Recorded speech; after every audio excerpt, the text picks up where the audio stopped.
Welcome to ప్రజా television news bulletin ముందుగా headlines.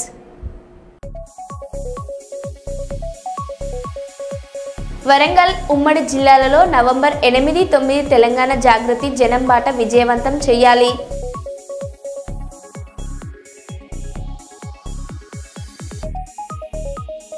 Vidhushekhara Bharati స్వామిని కలిసిన CM Revanth Reddy.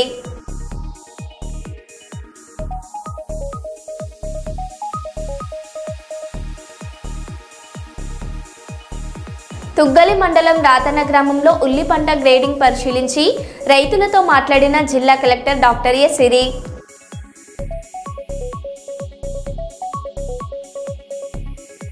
AP CM చంద్రబాబుకు ప్రధాని ఫోన్. మొంతా తుఫాన్ పరిస్థితిపై మోదీ ఆరా.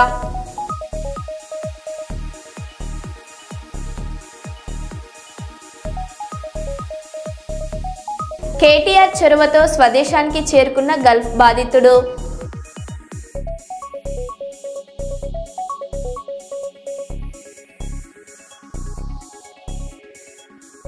ఇక వివరాల్లోకి వెళ్తే, ఆదిలాబాద్ రిమ్స్ కార్మికుల పీఎఫ్ ఈఎస్ఐ ఖాతాల్లో జమ చేయాలని, 15 మంది కార్మికులకు వేతనాలు జమ చేయాలని సిఐటియు జిల్లా కార్యదర్శి కిరణ్ కోరారు. ఈ విషయమై సోమవారం రిమ్స్ డైరెక్టర్ జైసింగ్ రాథోర్ను కలిసి వినతి పత్రం అందజేశారు. ఆసుపత్రుల్లో ఐహెచ్ఎఫ్ఎంఎస్ టెండర్ల కాలపరిమితి ముగిసిందని, నూతన టెండర్లను పిలవాలని, కార్మికులందరికీ కనీస వేతనం ఇవ్వాలని డిమాండ్ చేశారు. శానిటేషన్, పేషెంట్ కేర్, సెక్యూరిటీ గార్డులకు సంబంధించిన గత 3 నెలల పీఎఫ్ ఈఎస్ఐ డబ్బులను వారి ఖాతాల్లో జమ చేయాలని, అదేవిధంగా గత నెల వేతనాలు వేశారు. ఆ సందర్భంగా ఒక 15 మంది కార్మికులకు వేతనాలు వారి ఖాతాల్లో జమ కాలేదు. వాటిని వెంటనే వారి ఖాతాల్లో జమ చేయాలని చెప్పి కోరుతూ ఈరోజు సిఐటియు ఆధ్వర్యంలో రిమ్స్ డైరెక్టర్ గారికి వినతి పత్రం ఇచ్చాం. అదేవిధంగా రాష్ట్ర ప్రభుత్వం టెండర్లు కాలపరిమితి ముగిసినా కూడా ఇప్పటి వరకు టెండర్లను పిలవట్లేదు. నూతన టెండర్లను వెంటనే పిలవాలని, ఆ నూతన టెండర్లలో కార్మికులందరికీ కనీస వేతనం 26,000 రూపాయలు ఇచ్చే విధంగా అందులో పొందుపరచాలని చెప్పేసి మేము కోరుతా ఉన్నాం. ఏదైతే కార్మికులు ఇప్పటి వరకు గత 30-40 సంవత్సరాల నుండి ఈ ఆసుపత్రుల్లో పనిచేస్తున్నారు, ఆ కార్మికులందరినీ ప్రభుత్వ ఉద్యోగులుగా గుర్తించాలి, వాళ్ళందరికీ గుర్తింపు కార్డులు ఇవ్వాలని చెప్పేసి మేము కోరుతా ఉన్నాం. ఈ డిమాండ్ల సాధన కోసం రానున్న రోజుల్లో సిఐటియు ఆధ్వర్యంలో పెద్ద ఎత్తున ఆందోళన పోరాటాలు చేస్తామని ఈ సందర్భంగా రాష్ట్ర ప్రభుత్వాన్ని హెచ్చరిస్తా ఉన్నాం. కేటీఆర్ చొరవతో స్వదేశానికి చేరుకున్న గల్ఫ్ బాధితుడు. రాజన్న సిరిసిల్ల జిల్లా తంగళ్లపల్లి మండలం బస్వాపూర్ గ్రామం నుండి పొట్టకూటి కోసం 2 నెలల కింద మస్కట్ వెళ్లిన బాలసాని గౌరయ్య ఏజెంట్ మోసానికి బలై చాలని జీతం సరిగా ఇవ్వక కంపెనీ యజమాని పాస్పోర్ట్ లాక్కోవడంతో మస్కట్లో చిక్కుపోయిన బాధితుడు గౌరయ్య తనను ఆదుకొని ఇంటికి తిరిగొచ్చేలా సహాయం చేయాలని గౌరయ్య పెట్టిన సెల్ఫీ వీడియోను చూసి స్పందించి ఈ నెల 12న మస్కట్ ఎంబీసీకి లేఖ రాసిన కేటీఆర్ పాస్పోర్ట్ ఇప్పించి గౌరయ్య తిరిగి రావడానికి ఆర్థిక సహాయం చేసిన కేటీఆర్ మస్కట్ లో గౌరయ్యకు సహాయం చేసిన సామాజిక సేవా కార్యకర్త షేక్ అహ్మద్ ఈ రోజు తెల్లవారుజామున హైదరాబాద్ ఎయిర్పోర్ట్ లో తన కుటుంబ సభ్యులను కలిసి కంటతడి పెట్టుకుని కేటీఆర్ కు కృతజ్ఞత తెలిపిన గౌరయ్య. అసలు నేను ఇండియా కూడా అసలు సిచ్యువేషన్ కూడా లేదు, దానికి నేను మీకు థ్యాంక్స్ సార్. మళ్ళీ ఇంకొకటి మన కేటీఆర్ బాలకు సహకరించినందుకు అక్కడ నాకు సహకరించిన షేక్ అహ్మద్కు, ఇక్కడ రామచంద్రపల్లి పొట్టుశ్రీ గారికి, అతని శ్రీశాంత్ గారికి అందరికీ ధన్యవాదాలు. కర్నూలు రైతులు ఒకే పంట రకం మీద ఆధారపడకుండా భూమి పరిస్థితులకు అనుగుణంగా 2 లేదా 3 రకాల పంటలను సాగు చేయాలని జిల్లా కలెక్టర్ డాక్టర్ ఏ సిరి రైతులకు అవగాహన కల్పించారు. మంగళవారం పత్తికొండ మండలం కోతిరాల గ్రామంలో పత్తి పంటను కలెక్టర్ పరిశీలించారు. ఈ సందర్భంగా కలెక్టర్ మాట్లాడారు.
సినీ పరిశ్రమ పట్ల కర్నూలు ప్రజలు చూపే అభిమానాన్ని మరవలేమని దర్శక నిర్మాత శాంతికుమార్ అన్నారు.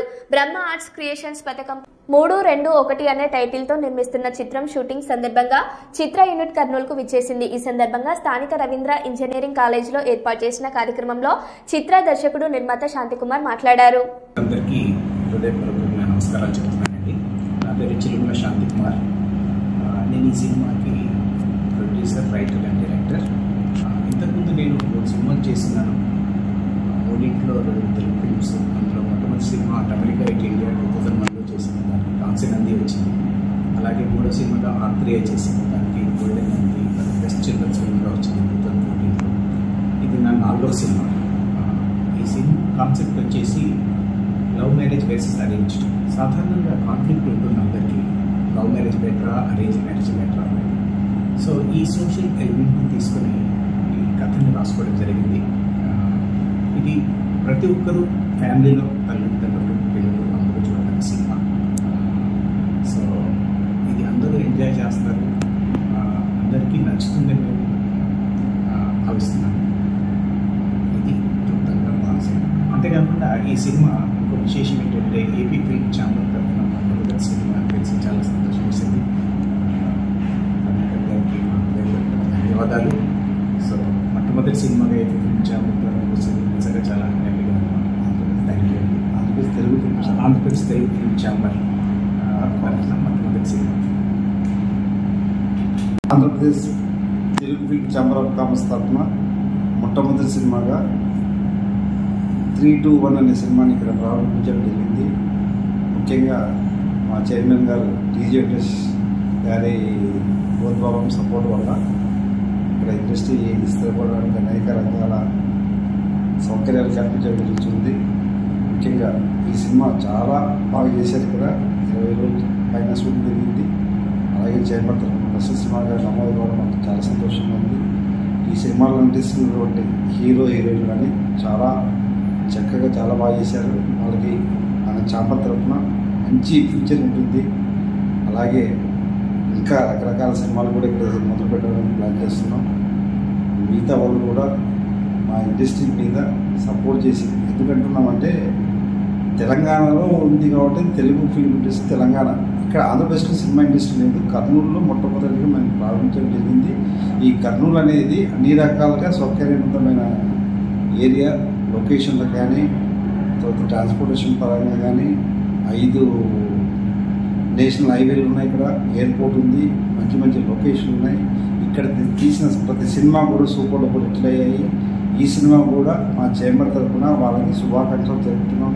అలాగే డైరెక్టర్ శాంతికుమార్ గారు, తర్వాత రామిరెడ్డి గారికి, అలాగే హీరోయిన్ లావణ్య గారికి, హీరో మోహిత్ గారికి నా యొక్క హృదయపూర్వక శుభాకాంక్షలు తెలియజేస్తున్నాను. అలాగే వారికి కూడా ఇక్కడ తెలుగు ఫిలిం ఇండస్ట్రీలో బ్రైట్ ఫ్యూచర్ ఉండాలని కోరుకుంటూ చేస్తున్నాను. నమస్కారం. Sir voice. అందరికీ నమస్కారం అండి. నా పేరు చిలుముల శాంతికుమార్. నేను ఈ సినిమాకి రైటర్, ప్రొడ్యూసర్ అండ్ డైరెక్టర్. నాతో పాటు రామానుజరెడ్డి గారు ఉన్నారు, వారు కూడా మరో ప్రొడ్యూసర్ ఈ సినిమాకి. తర్వాత ఇది నా 4వ సినిమా. మూవీ క్రూ విషయానికి వస్తే డిఓపి కానివ్వండి, మా టీం కానివ్వండి, అంత కర్నూలు ఈ స్కెడ్యూల్ కానీ ఫస్ట్ స్కెడ్యూల్ కానీ అందరూ సరదాగా మూవీ షూట్ చేసుకుంటూ చాలా బాగా సీన్స్ కూడా బాగా వచ్చాయి. అలానే మా ప్రొడ్యూసర్ రెడ్డి సార్ అన్నిటి దగ్గర మాకు సపోర్ట్ చేస్తూ చాలా ఒక మంచి ఒక ఎక్స్టెన్షన్ లాగా అయింది. అట్ ద సేమ్ టైం షూట్లో సీన్స్ కూడా చాలా బాగా వచ్చాయి. So I'm very happy. And కర్నూలులో షూట్ చేస్తున్నప్పుడు Pullaiah engineering college and Ravindra college for women చాలా సపోర్ట్ చేశారు మాకు. సో మాకు అంత సపోర్ట్ ఇచ్చినందుకు 2 కాలేజెస్కి చాలా థ్యాంక్స్.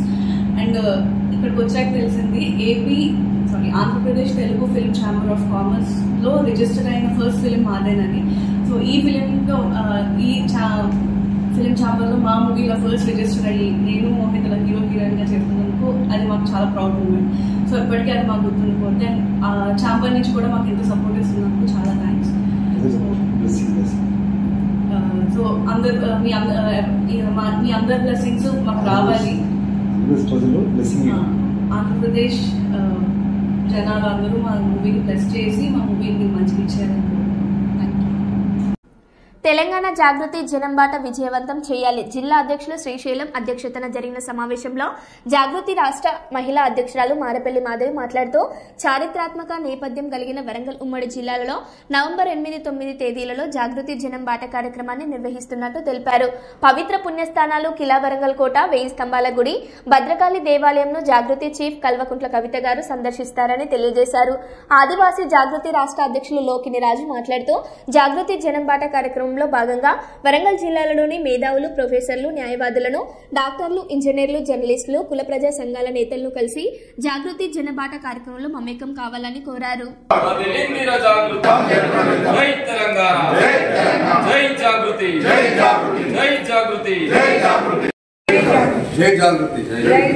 నా పేరు లోకిని రాజు. నేను తెలంగాణ ఆదివాసీ జాగృతి రాష్ట్ర అధ్యక్షుడిని. ఈరోజు జాగృతి వ్యవస్థాపకులు, రాష్ట్ర అధ్యక్షులు గౌరవ శ్రీమతి కవితక్క గారి యొక్క ఆదేశాల మేరకు ఈరోజు జనపాట కార్యక్రమము విజయం జరగాలని చెప్పేసి మేము ఈరోజు ప్రెస్ మీట్ పెట్టడం జరిగింది. మేము ఒకటే కోరుతా ఉన్నాము, తెలంగాణ వ్యాప్తంగా అన్ని వర్గాలు, అన్ని మతాలు ఉన్నాయి, అన్ని వర్గాలు ఉన్నాయి, అన్ని ప్రాంతాలు ఉన్నాయి, అన్ని రాజకీయ పార్టీలు కూడా ప్రభుత్వాలు వస్తున్నాయి పోతూ ఉన్నాయి. కానీ ఈ తెలంగాణ పొందుపడేటువంటి కష్టాలు మాత్రము చెప్తున్నారు కానీ ఎవరు కూడా తీర్చలేరు.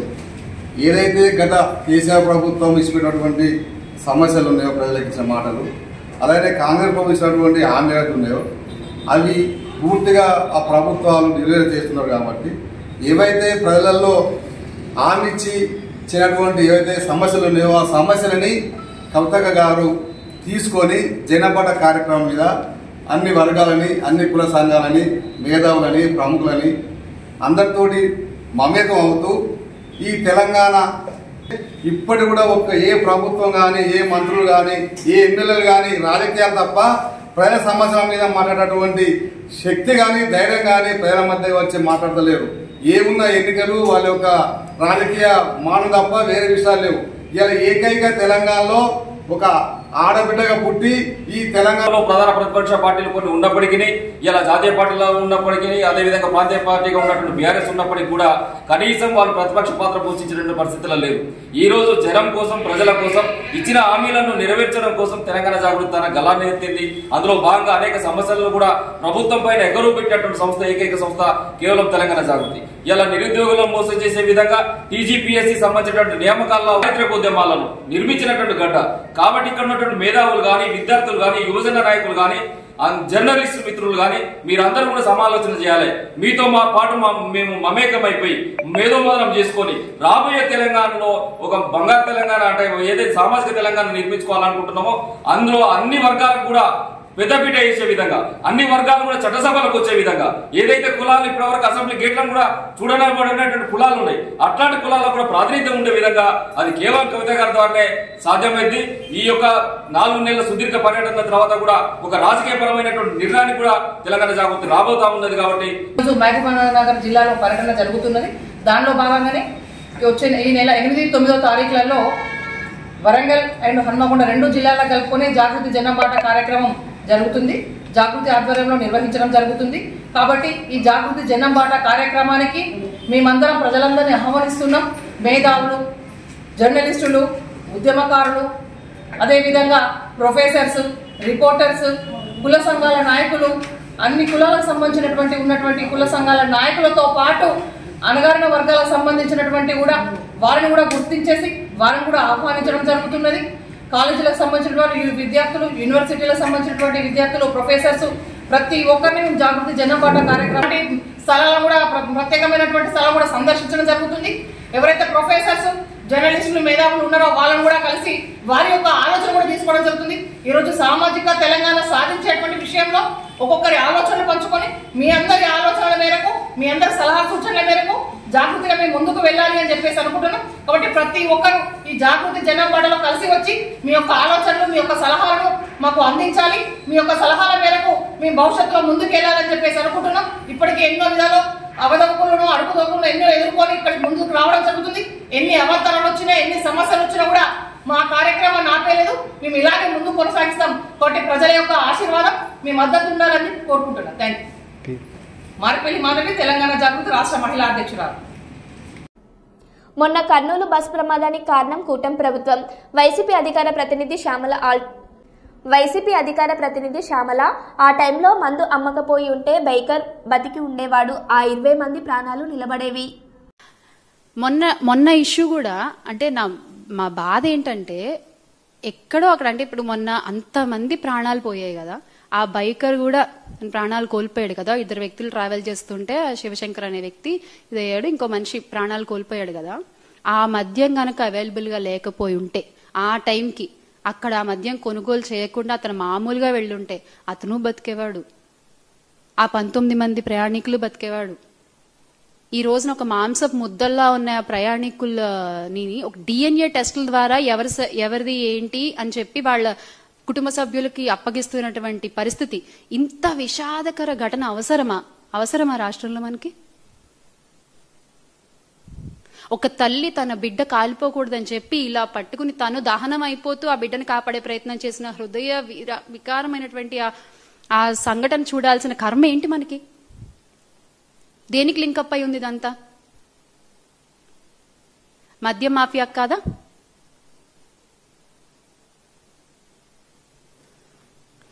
ఏ ఊర్లో చూసినా మద్యం షాపులు, బెల్ట్ షాపులు విచ్చలవిడిగా కనిపిస్తున్నాయి. గుడి లేదు, బడి లేదు, స్కూల్ లేదు. ఇందాక చెప్పినట్టు హైవే రేడియోస్ లో ఎక్కడ పడితే అక్కడ మీరు అందుబాటులో ఉంచి తాగొద్దు అంటే ఎవరు వింటారండి? ఎవరు వింటారు?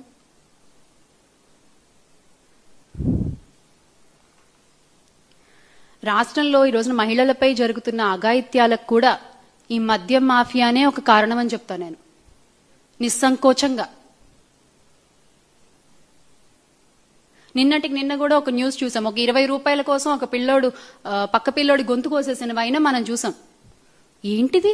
ఏం జరుగుతోంది అసలు రాష్ట్రంలో? దేని గురించి మీరు నోరు తెరిచి మాట్లాడరు. ముఖ్యమంత్రి గారు మాట్లాడరు, ఉప ముఖ్యమంత్రి గారు మాట్లాడరు, పీపీపీ గారు, లోకేష్ గారు మాట్లాడరు, హోమ్ మినిస్టర్ గారు అసలే మాట్లాడరు. అంటే కూటమి నేతల దృష్టి ఎలా ఉందంటే, మాకు మద్యం షాపులు, బెల్ట్ షాపులు విస్తరిస్తే చాలు, ఆరోగ్యశ్రీ లేకపోతే ఏంటి, మెడికల్ కాలేజీలు లేకపోతే ఏంటి, గ్రామ సచివాలయాలు లేకపోతే ఏంటి, గ్రామాలు ఏవైపోతే మనకేంటి అన్నట్టుగా ఉంది ఈ రోజున కూటమి పరిస్థితి, కూటమి వ్యవహరిస్తున్న తీరు. ఎంత కళకళ్లాడుతూ ఉండేయో జగన్మోహన్ రెడ్డి గారి నాయకత్వంలో గ్రామాలన్నీ కూడా ఈ రోజున అంత వెలవెలబోతున్నాయి ఈ మద్యం మాఫియా మూలంగా.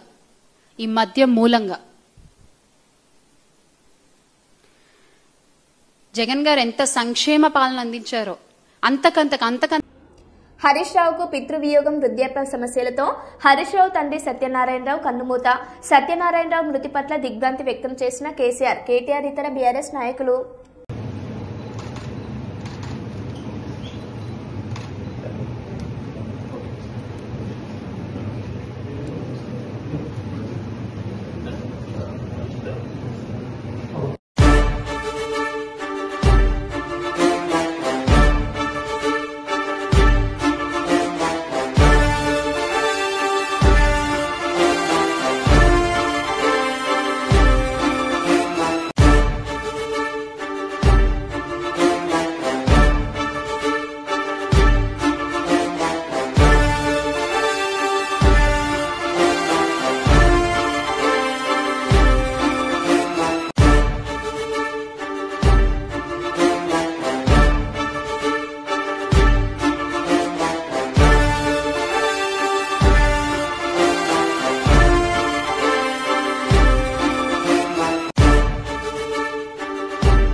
బాపట్ల జిల్లా సూర్యలంక బీచ్ పీఠాపురం నియోజకవర్గం ఉప్పాడ సముద్ర తీరంలో పరిస్థితి ప్రస్తుతం సానుకూలంగా ఉంది. అలల తీవ్రత మధ్యస్థంగా ఉంది. తుఫాన్ హెచ్చరికల నేపథ్యంలో కాకినాడ ఉప్పాడ బీచ్ రోడ్ మార్గాన్ని ఇప్పటికే పూర్తిగా మూసివేశారు. Nellore, Mypadu, Visakhapatnam beach, Kakinada, Machilipatnam beach. AP CM చంద్రబాబుకు ప్రధాని ఫోన్. మొంతా తుఫాన్ పరిస్థితిపై మోదీ ఆరా. తుఫాన్ నేపథ్యంలో కేంద్రం పూర్తి స్థాయిలో సహకరిస్తుందన్న ప్రధాని. సీఎం కార్యాలయంలో సమన్వయ బాధ్యతను మంత్రి లోకేష్ కి అప్పగించిన ప్రభుత్వం. సీఎం కార్యాలయంలో తుఫాన్ ప్రభావంపై సమన్వయం చేస్తున్న లోకేష్.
మాజీ మంత్రి ఎమ్మెల్యే హరీష్ రావు ఇంటికి చేరుకున్న కేటీఆర్. హరీష్ రావు తండ్రి పార్థివ దేహానికి నివాళులర్పించి కుటుంబ సభ్యులను పరామర్శించిన కేటీఆర్.